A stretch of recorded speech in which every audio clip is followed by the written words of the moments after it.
നമ്മളിപ്പോൾ IFFKൻ്റെ വേദിയിലാണ് നിൽക്കുന്നത്. നമ്മുടെ കൂടെ ഭാഗ്യലക്ഷ്മി മാം ചേരുന്നുണ്ട്. നമുക്ക് മാമിനോട് ചോദിക്കാം. മാം, ഇത്തവണ നമുക്ക് ഒരുപാട് സ്ത്രീ പ്രാതിനിധ്യം കൂടുതലുള്ള സിനിമകൾ ചൂസ് ചെയ്തിട്ടുണ്ട്. അപ്പം അതിനെപ്പറ്റി മാമിന് എന്താണ് തോന്നുന്നത്? നമ്മൾ KSFDCയുടെ ഈ സർക്കാരിൻ്റെ ഒരു പിന്നെ ഇതിൽ ഈ സ്ത്രീകൾക്ക് സിനിമ ചെയ്യാനുള്ള ഒരു ഫണ്ട് നമ്മൾ കൊടുക്കുന്നുണ്ടല്ലോ. ഈ സർക്കാർ KSFDC മുഖേനയാണത് ചെയ്യുന്നത്.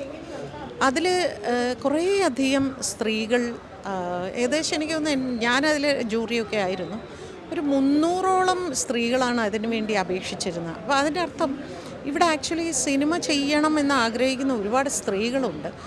അത് ഫോട്ടോഗ്രാഫി, എഡിറ്റിംഗ്, മറ്റ് അല്ല എല്ലാ മേഖലയിലും സംവിധാനം ചെയ്യണം എന്നുള്ളത്. അപ്പോൾ പൊതുവേ ഇൻഡസ്ട്രിയിൽ ഇപ്പോഴും സ്ത്രീകളോടൊരു വിമുഖത കാണിക്കുന്നുണ്ട് എന്നുള്ളത് ഒരു സത്യമാണ്. ഒരു സ്ത്രീ സംവിധായിക എന്ന് പറയുമ്പോൾ നമ്മുടെ മുമ്പിൽ ഒരു സക്സസ് എന്ന് കാണിച്ചു തന്നിട്ടുള്ള രേവതി ചെയ്തിട്ടുണ്ട്.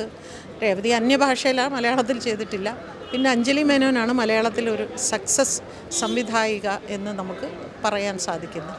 പിന്നെ ഗീതു മോഹൻദാസ്.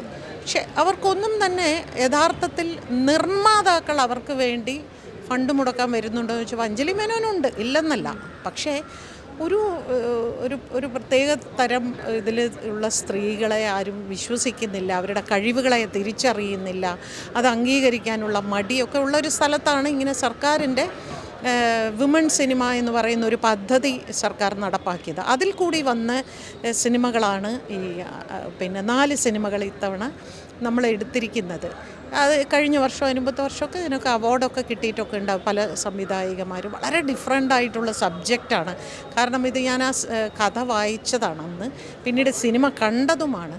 അപ്പോൾ അവർക്ക് കിട്ടുന്ന ഒരു വേദി എന്ന് പറയുന്നത്, ഇതിപ്പോൾ സെലക്ട് ചെയ്യുന്നത് സർക്കാരോ മന്ത്രിമാരോ ആരും അല്ല, സെലക്ട് ചെയ്യുന്ന ജൂറിയാണ്.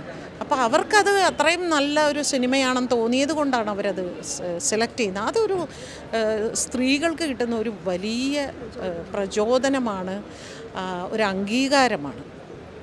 ആ നിലയ്ക്ക് ഒരുപാട് സന്തോഷമുണ്ട്. അപ്പോൾ ഇനിയും കുറേ കൂടെ ഒരു ആത്മവിശ്വാസം സ്ത്രീകൾക്ക് ഉണ്ടാകും എന്നുള്ളത് ഈ ഫെസ്റ്റിവലിൽ കൂടി തെളിയിക്കാൻ പറ്റി. ഇപ്പോൾ ഡോക്യുമെൻ്ററി ഫിലിം ഫെസ്റ്റിവലിന് തന്നെ ഒരുപാട് സ്ത്രീകളുടെ ഡോക്യുമെൻ്ററീസും ഒക്കെ വരുന്നുണ്ട്.